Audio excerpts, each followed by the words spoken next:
सभेचं स्वरूप येणार नाही, कारण सगळेच कार्यक्रम सभेच्या स्वरूपात घेतले. सगळ्याच कार्यक्रमाला राजकीय झालर आपण दिली आणि राजकीय भाषण बघत बसतो तर लोकांना त्याच्यातून काही मिळत नाही. एखाद्या कार्यक्रमाच्या नियोजनातून उपस्थितांना देखील काहीतरी मिळालं पाहिजे, हा आपला हेतू आहे. आणि 100% सगळ्या महिलांचे सन्मान झाल्यानंतर मला तुम्हाला एवढीच विनंती करायची आहे की आज रविवारी सुट्टीचा दिवस आहे आणि त्यामुळं कार्यक्रम पूर्ण होईपर्यंत कुणी जाऊ नका. नंतर आपल्याला स्नेहभोजन घ्यायचंय. त्यानंतरही ज्यांना शेजारीच डाव्या बाजूला त्या ठिकाणी रस्ता भामासकर धरणावरती जातो, ज्या महिलांना भामासकर धरणावर जायचं असेल त्यांना तिथे जाता येईल, फोटो काढता येईल आणि त्यामुळे आपण थोडा वेळ देऊन सगळ्यांनी एकत्र राहावं अशी आपल्याला विनंती करतो. खरं तर भामाईचं जे नाव आम्ही दिलं की आपल्या आयुष्यात सगळ्यात श्रेष्ठ असते ती आई असते आणि आपल्या आईचं रूप आपण चांगल्या रूपानं पाहिलं पाहिजे. आणि म्हणून एका बाजूला जी भामा आहे जिनी लाखो लोकांची ताण भागवलेली आहे, लाखो एकर क्षेत्र ओलिताखाली आणलेले आहे, शेतकऱ्यांच्या आयुष्यात चांगले दिवस आणलेले आहेत आणि म्हणून या भामेचा रूपानं भामाई महिला सक्षमीकरण आम्ही 5 वर्षापूर्वी सुरू केलं. सगळे कार्यक्रम नंतरचे या क्लिपमध्ये नाही आहेत कारण आचारपणे क्लिप करता आली नाही, अजून खूप कार्यक्रम त्यात टाकायचे राहिले. सुरेश काळे हे सगळं बघतायत, परंतु हे सगळे कार्यक्रम आपण महिलांना प्राधान्य देऊन केलेले आहेत. मग महिलांचं प्रशिक्षण असेल, महिलांच्या सहली असतील, महिलांचं प्रशिक्षण असेल, असे सगळे जे कार्यक्रम आहेत ते महिलांच्या आधारावरती महिलांनीच संयोजन करायचं, महिलांनीच नेतृत्व करायचं आणि महिलांनीच यशस्वी करायचे, अशा प्रकारचे हे सगळे कार्यक्रम आपण केले. किंबहुना आपण म्हणतो की एखादी महिला तिचा पायगुण चांगला असतो. आपल्या 200-250 महिला ज्यावेळी वांद्र्याला सहलीला आल्या, 3-4 वर्ष त्याला झाली, त्यावेळेला आपलं पर्यटन स्थळ वांद्रा विकसित झालेलं नव्हतं आणि महिला आल्यानंतर ज्यावेळी त्या पाझर तलावाच्या सांड्यात आमच्या महिलांनी फोटो काढले तर ते फोटो आणि व्हिडिओ बघताना माझ्या डोक्यात कल्पना आली की एक चांगलं पर्यटन स्थळ हे भुशी डॅमच्या आधारावरती आपल्याला इथे करता येईल आणि त्या सहलीच्या रूपाने ती कल्पना सुचली आणि प्रत्यक्षामध्ये सरकारचा पैसा योग्य रीतीने का वापरला तर काय होऊ शकतं. तुम्हाला या ठिकाणी जसं स्मृतिचिन्ह साडी देऊन सन्मान होईल तसं आमच्या कामाच्या अहवालाचं पुस्तक देखील दिलेलं आहे की आपण सरकारच्या पैशातून काय काय करू शकतो, सगळ्या क्षेत्रामध्ये आपल्याला काय काम करता येईल त्याचा अहवाल देखील तुम्हाला त्या ठिकाणी देणार आहे. सरकारच्या पैशातून देखील पर्यटन स्थळ विकसित होतं आणि पहिल्या वर्षी 25,000 लोक आणि नंतरच्या वर्षी 75,000 लोक, 50,000 लोक. 2 वर्षात 75,000 लोक ज्या वांद्र्यामध्ये गाडी घेऊन कुणी येत नव्हतं त्या वांद्र्यामध्ये येणं, रोजगाराच्या संधी निर्माण करणं आणि एक पर्यटन स्थळामुळे पायी डांबोली बाजारपेठेला महत्व येणं हा विकासाच्या प्रक्रियेतला एक चमत्कार आहे. बऱ्याच वेळा कामं होतात ती लोकांना दिसत नाही, पण असं ज्याच्यामध्ये विशेष करून आमच्या महिला भगिनी लहान मुलांनी जास्त आनंद घेतला आणि आमचा तोच हेतू आहे की सहकुटुंब लोक जास्त आले पाहिजे.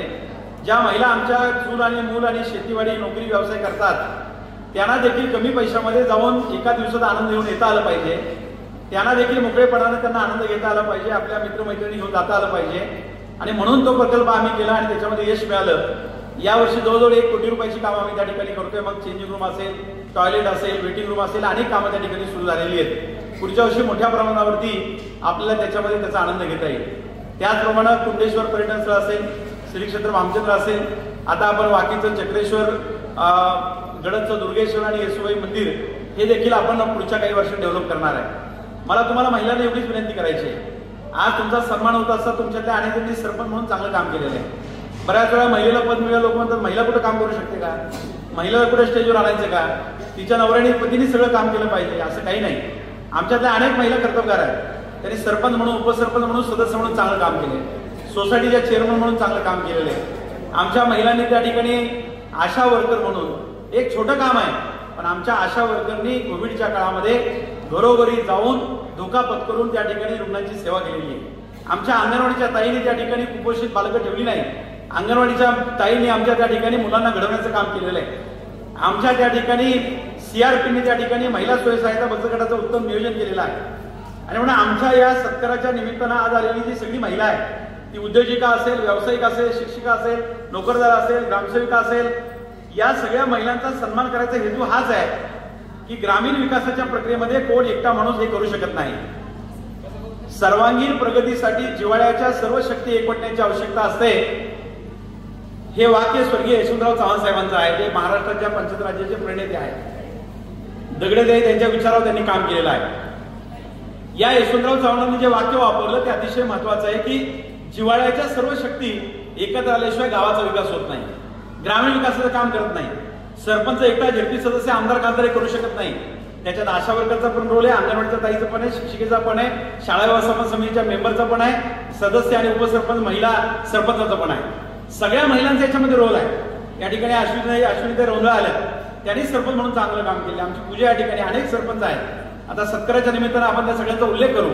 या अनेक महिला सरपंचांनी कर्तव्याने काम केलेलं आहे. या ठिकाणी आपल्या ज्या 3 संयोजकीय महिला आहेत यांनी देखील आता आमची सुनीता त्या ठिकाणी आमची इंग्रजी माध्यमाची शाळा आहे, 1100हून अधिक विद्यार्थी आमचे शिकतात. पण मला सांगायला इथं कमीपणा वाटत नाही की मग मी त्याचा उल्लेख केला पाहिजे की सगळ्या शाळा व्यवस्थापन समितीचं टोटल काम, एवढी मोठी एक संस्था चालवणं, याच्यामध्ये इन्फ्रास्ट्रक्चर सोडलं तर माझा कुठलाही रोल नाही. मी 1% देखील शाळेचं काम बघत नाही. हे सगळं शाळेचं उत्तम व्यवस्थापन, एवढी मोठी शिक्षक 40-50 संख्या आहे, हजारो विद्यार्थी आहे, स्कूल बसचं नियोजन आहे, युनिफॉर्म आहे, अभ्यासक्रम आहे, परीक्षा आहेत, वेगवेगळ्या प्रकारच्या ऍक्टिव्हिटी आहे, स्पर्धा परीक्षा ग्रंथालय, हे सगळं ती पाहते. एखाद्या महिलेला तुम्ही अधिकार दिला तर ती सगळं करते. तिला अधिकार द्यायला पाहिजे, संधी द्यायला पाहिजे. म्हणून आजचा सगळा कार्यक्रम तुमच्यासाठी आहे. धनश्रीताई बोगसे या देखील MA BEd आहेत आणि त्यांचा स्वतःचा निगोजामध्ये फार मोठा मॉल, एक महिला एक मोठा मॉल चालू शकते हे त्यांनी दाखवलेलं आहे.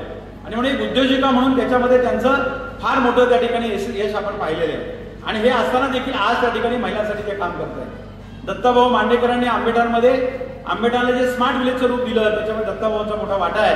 आणि त्यांना साथ देणारा आमच्या श्रद्धाताई, त्यांचं लहानपण रोखलमध्ये गेलं, त्यांना देखील महिला स्वयंसहायता बचत गट आणि बामाईमध्ये आवड आहे, प्रत्येक प्रक्रियेमध्ये असतात. तुमच्या आदल्या अनेक महिला आहेत. मग आमच्या रत्नाताई पिंगळे असतील, आपल्या आता जिल्हा परिषद गटात, त्या दुसऱ्या जिल्हा परिषद गटात त्यांचं गाव गेलं, पण महिला स्वयंसहायता बचत गटात त्यांचं मोठं योगदान आहे. आमच्या CRP अनेक, मी सगळ्यांची नावं घेत नाही, त्यांनी फार मोठं काम या ठिकाणी आपल्या महिला बचत गटात केलेलं आहे. पण याला अजून नवीन चांगलं रूप द्यायचं असेल तर महिलांची लिडरशिप डेव्हलप व्हायला पाहिजे. तुमच्यातल्या 5, 50, 100 महिला ताकदीने उभे राहिले पाहिजे. त्यांनी सभा गाजवल्या पाहिजे, त्यांनी नेतृत्व केलं पाहिजे, त्यांनी प्रशिक्षण घेतली पाहिजे, त्या सरकारच्या दरबारात गेले पाहिजे, त्यांनी अधिकाऱ्याला जाब विचारला पाहिजे.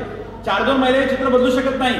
हे तुमच्यातल्या 100 महिला ज्यावेळी तयार होतील, प्रत्येक गावात 5-10 महिला ऍक्टिव्ह तयार होतील, त्यावेळेला आपल्या भागाचं चित्र बदलेल. आणि म्हणून भविष्यामध्ये आपल्याकडे अनेक संधी आहे. बामा स्केल प्रकल्पाच्या परिसरामध्ये इरिगेशनची मोठी जागा आहे, त्या ठिकाणी एक मोठं गार्डन डेव्हलप करावं आणि इथे एक मोठं पर्यटन स्थळ करावं म्हणून मी पाटबंधारे मंत्री, जलसंपदा मंत्री राधाकृष्ण विखे पाटलांना प्रपोजल दिलं आणि त्यांनी त्याचा आराखडा देखील मागितलेला आहे. भविष्यामध्ये एक फार मोठं पर्यटन स्थळ या भामासगडच्या परिसरामध्ये आपण डेव्हलप करणार आहे. हजारो लाखो लोक त्या ठिकाणच्या गार्डनमध्ये येतील. पैठणचं गार्डन आपण पाहिलं असेल, नंतर ते डेव्हलप तितकं त्याची काळजी घेतली नाही, पण त्या धर्तीवर एक मोठं पर्यटन स्थळ आपण भामासगडला बनवणार आहे. आज इथं कार्यालयामध्ये आपण कार्यक्रम करतोय. तुमच्यापैकी अनेक महिला सरपंच आहेत. त्या सरपंचांना मला विनंती करायची, तुमच्यापैकी ज्या महिला सरपंच उद्याच्या काळामध्ये निवडणुका संपल्यानंतर जागा उपलब्ध आम्हाला करून देतील, माझं एक नियोजन आहे. रेग्युलर कामं, रस्ते, शाळा, पाणी हे तर आम्ही करणारच आहोत, अहवालात मी ते दिलेलंच आहे. परंतु त्याच्या पलीकडे जाऊन नवीन प्रकल्प करत असताना पाईट रोडला एक आणि आपल्या गडबांधा रोडला एक, या 2 रस्त्यावरती जी ग्रामपंचायत आम्हाला जागा उपलब्ध करून देईल त्या ठिकाणी अद्ययावत असं मंगल कार्यालय उभं करायचंय. गरिबांची लग्न कमी पैशात झाली पाहिजे, 5-10 हजारामध्ये मंगल कार्यालय त्याला मिळालं पाहिजे. जसं आमच्या चंद्रकांतदादा पाटलांनी आता कोथरूडमध्ये महत्वाच्या देवस्थानच्या परिसरात केलेलं आहे, त्याच पद्धतीनं अशा प्रकारची 2 मंगल कार्यालय ती उभं करण्याचा माझा मानस आहे. जागमाता मंगल कार्यालय शिरोलीचं आपण कधी लग्नाला गेला असाल, त्या जागमाता मंगल कार्यालयामध्ये देवस्थानचे लोक माझ्याकडे आले, ते गाव माझ्याकडे होतं, मी त्यांना म्हटलं दुसरं काय करू नका, मंगल कार्यालय करा. काम सुरू करायला पैसे नव्हते, त्याचा जो नाता वधूवरांचा स्टेज आहे त्यातला पहिला निधी मी दिलेला आहे. त्या मंगल कार्यालयाची सुरुवात मी केलेली आहे आणि आज त्या मंगल कार्यालयामध्ये 30,000 रुपयामध्ये दुसरं कुठलं कार्यालय मिळत नाही, 30,000 ते कार्यालय मिळतं. गेल्या वर्षी 25,000, 30,000 केलेत. 100 ऑर्डर होतात, 30 लाख रुपये देवस्थानला मिळतात. 5 लाख खर्च सोडला, 25 लाख रुपये देवस्थानला मिळतात. जी ग्रामपंचायत हे काम करेल, जागा देईल, त्या ग्रामपंचायतला काही लाख रुपये मिळतील, उत्पन्नाचं एक साधन मिळेल. आणि म्हणून अशा प्रकारचे अनेक अभिनव कामं आपल्याला करायची आहेत. अनेक चांगल्या कल्पना तुमच्या महिलांकडून आम्हाला सुचतात. काही महिला मला व्हॉट्सअप करतात, SMS करतात, कार्यक्रमात कल्पना देतात. कधी कधी काहींचं पत्र येतं की भाऊ या पद्धतीने काम करायला पाहिजे. आणि म्हणून माझी तुम्हाला विनंती आहे की मी आता येणाऱ्या जिल्हा परिषद पंचायत समिती निवडणुकीच्या आपल्या 3 जागा महिलांसाठी आहे. ज्या वेळेला उमेदवारांची घोषणा होईल त्यावेळी आपण जाहीरनामा प्रसिद्ध करणार आहे. तर तुम्हाला जाहीरनाम्यात महिलांसाठी काय हवं आहे, काय काय आपण केलं पाहिजे ते बिंदासपणाला त्या ठिकाणी आपला ग्रुप केलेला आहे, त्याच्यावरती माहिती टाका, कळवा, पत्र पाठवा, SMS करा की ही गोष्ट महिलांसाठी केली पाहिजे. जसं वाकी बुद्रुक आपल्या मतदारसंघात नाही, दुर्दैवानं ग्रामपंचायतचं आणि महिला बचत गटामध्ये थोडंसं अंतर पडलं, पण मी पुणे जिल्ह्यातलं आहे, महाराष्ट्राचं पहिलं महिला उद्योग भवन 27 लाख रुपयाचं आपण वाकी बुद्रुक मध्ये बांधलेलं आहे. त्याच पद्धतीनं आपण मोठमोठ्या गावांमध्ये महिला अस्मिता भवन असतील, महिलांची उद्योग केंद्र असतील ही बांधण्याचा माझा एक संकल्प आहे. या पद्धतीनं तुम्हाला आमच्या कोये गावच्या महिला त्या ठिकाणी आलेल्या आहेत, राळेताई आणि त्यांची टीम आलेली आहे, त्यांनी माझ्याकडे मागणी केलेली आहे. अशी ज्या ज्या ठिकाणी मागणी येईल त्या ठिकाणी अशा प्रकारे महिलांसाठी एक चांगला हॉल असेल, किचन असेल, टॉयलेट असेल, जेणेकरून तिथल्या गावातल्या वाढदिवसाचे छोटे छोटे कार्यक्रम आणि त्याच्या ऑर्डर देखील आमच्या महिलांना करता आल्या पाहिजेत. आणि म्हणून अनेक चांगल्या कल्पना आमच्या डोक्यामध्ये आहेत. दरवर्षी आपण कुठं ना कुठं अभ्यासल घेतो, चांगल्या ठिकाणी महिलांना एकत्र आणतो.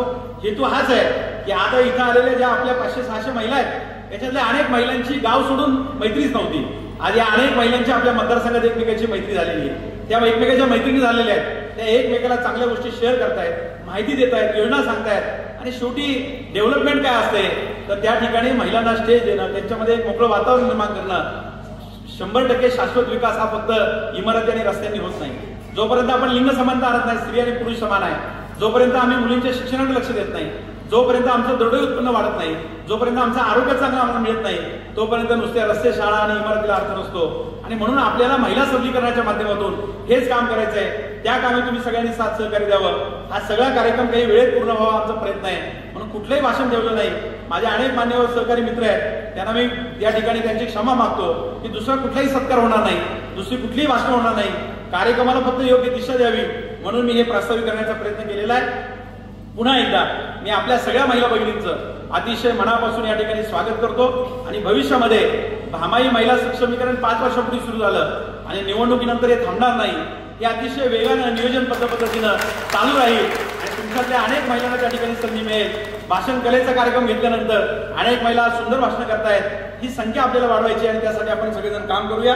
पुन्हा एकदा ज्या ज्या महिला पदाधिकारी या ठिकाणी आलेले आहेत त्यांचा मी सन्मान करतो, त्यांचं अभिनंदन करतो, त्यांच्या कामाचं कौतुक करतो. तुम्हाला प्रोत्साहन द्यावं यासाठी आम्हाला जे जे करता येईल ते करण्याचा प्रयत्न आम्ही सगळेजण करू. मला अनेक महिला भेटल्या की ज्या महिला आमच्या काकड आरतीच्या निमित्तानं आता निवडणूक आहे म्हणून सगळ्यांचे रील येतात, सगळे उमेदवार फिरतायत. मी दरवर्षी या काकड आरतीला सगळे जात असतो. तर तेव्हा मला अनेक महिला भेटल्या. आमच्या त्या ठिकाणी इथल्या माजी सरपंच खिल्लेताई आहेत, अनेक महिला सरपंच आहेत, त्या देखील काकड आरतीत सहभागी आहेत. आध्यात्मिक देखील काम करतात, संत साहित्य देखील काम करतात. फक्त विकासाचं काम करावं हेच एक क्षेत्र नाही, तुम्ही जीवनाच्या कुठल्याही क्षेत्रामध्ये चांगलं काम करू शकता. आमच्या लाडताई या ठिकाणी सीआरपी म्हणून काम करतायत, राळेताई या ठिकाणी आहेत, आमची त्या ठिकाणी अक्षता देशमुख आहे, अनेक त्या ठिकाणी सीआरपी आमच्या आहेत की ज्यांनी चांगलं काम केलेलं आहे. त्या सगळ्यांच्या पाठीशी उभं राहण्याचं काम करेल. फक्त एक संकल्प मला शेवटी जातात तुमच्यापुढे मांडायचा आहे आणि तुमचं त्या कामी मला सगळ्यांचं सहकार्य हवं आहे. तुमच्यातली एखादी महिला असते, अचानक पती वारले, मुलांच्या शिक्षणाची जबाबदारी, कधी कधी त्या ठिकाणी सासरचे लोक सांभाळत नाहीत. काही महिलांची एकदम आर्थिक परिस्थिती वाईट आहे. आपण किती त्यांना साथ देतो, कुठली योजना त्यासाठी आहे, समाज पुढे येत नाही मदत करायला. आणि अशा अनेक महिला अडचणीमध्ये असतात. नवऱ्याचं ऑपरेशन करायचं आहे, पैसे नाहीये, तिला योजना कळत नाहीये, तिला गाईडलाईन कोणाचं नाहीये. अशा अनेक महिला संकटामध्ये आहेत. दुर्दैवानं त्यासाठी कुठलीही शासकीय व्यवस्था आज आमच्याकडे उपलब्ध नाही. आणि म्हणून आपल्याला त्या ठिकाणी मार्च नंतर एक अभियान सुरू करायचं, एक संकल्पना, एक कार्यक्रम मी तयार करतो आहे की आपला सगळ्या महिलांचा आता या 500-600 महिलांचा एक ग्रुप तयार होईल. त्यामुळे आपल्या सगळ्या महिलांचा जर असा कुणावर प्रसंग आला, असं कुणावरती वेळ आली आहे, तिची व्यवस्थित फोटो आणि माहिती स्टोरी तुम्ही शेअर करायला पाहिजे की ही महिला हिला अशा पद्धतीने मदत केली पाहिजे. अश्विनी केदारी PSI झालेली मुलगी त्या ठिकाणी अपघातामध्ये हिटर आणि पाणी अंगावर पडलं, जळाली. मी बघितलं प्रसंग, त्या ठिकाणी दवाखान्यात जाऊन आलं, त्याला मदत केली. असा प्रसंग येतो त्यावेळेला त्या महिलेच्या मागे उभं राहायचं असेल. कल्पना करा, इथे उपस्थित असलेल्या 500-600 महिला आहेत आणि या 500-600 महिलांच्या 200 महिलांनी, मी जास्त नाही म्हणत, 200 महिलांनी गुगल पे वरती फक्त 100 रुपये तिला पाठवले. फक्त 100 रुपये तुम्ही जर तिला पाठवले, काही 1000 रुपये गोळा होतील. तुम्ही जेवढे पैसे गोळा कराल त्याच्या दुप्पट रक्कम टाकण्याची जबाबदारी माझी शरद कुठे पाटील म्हणा असेल. त्या महिलेला एका दिवसामध्ये आपण 5, 25, 40,000 रुपये पाठवू शकतो. ही महिला आयुष्यात तुमचे उपकार कधी विसरणार नाही. आपल्यासाठी 100 रुपये जास्त नसतात, पण ते अनेकांनी जर काम केलं ते होऊ शकतं. आणि म्हणून तशा प्रकारचं एक अभियान आपल्याला त्या ठिकाणी सुरू करायचं आहे. आपल्या या ग्रुपच्या माध्यमातून ज्या महिलेवरती असा प्रसंग येईल त्या महिलेच्या पाठीमागे या मतदारसंघातल्या सगळ्या महिला उभ्या राहतात. हे चित्र आपल्याला निर्माण करायचं आहे आणि ते कृतीतून निर्माण होतं, बोलण्यातून निर्माण होत नाही.